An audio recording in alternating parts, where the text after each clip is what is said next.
আসসালামু আলাইকুম ভিউয়ার্স। আজকে হচ্ছে আমার ডেইলি ব্লগের ডে 5 আর আজকের ওয়েদারটা ছিল ভীষণ রকমের কুয়াশাপূর্ণ। আর আজকে দেখে মনে হচ্ছিল কি হ্যাঁ শীত পড়েছে। তো যাই হোক আজকে সকাল সকাল ওঠার মূল উদ্দেশ্য হচ্ছে সেটা হচ্ছে আজকে আমাদের পিকনিক ছিল সোনার বাংলা ফ্যাক্টরির ওখানে। আর আমাকে সকাল সকাল দায়িত্ব পড়েছিল খাসি জবাই করে ঠিকঠাক দেখে নেওয়া, কারণ কসাইদের কাছে একটু যদি চোখ এদিক ওদিক হয় বুঝতে পারছো তারা চুরি করে একদম ভিটভাট লাগিয়ে দেবে। তো সেই কারণে আমাকে ভালো করে খাসিটাকে দেখে নিয়ে নিতে হলো। তারপরে আমি চলে গেলাম গাইস যেখানে রান্না হচ্ছিল সেই জায়গাটা, কারণ মাংসটা দিয়ে আসতে হবে তাই। আর গাড়িতে যাচ্ছিলাম কারণ সেটা হচ্ছে প্রচুর ঠান্ডা পড়েছিল আজকে, ওই জন্য গাড়িতেই যেতে হলো বাধ্য হয়ে। আর দেখতেই পাচ্ছ কুয়াশা এখনও কিন্তু কাটেনি।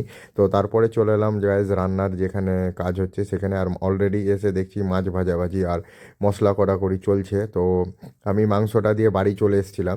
তো তারপরে বাড়ি থেকে এসে দেখছি মাংস টাংস মোটামুটি রান্না হয়ে গিয়েছিল, কারণ এখানে ক্যাটারারের লোকগুলো এসে তারা প্লেটগুলো সাজাচ্ছিল আর অলরেডি দু একজন চলে এসেছিলো খেতে।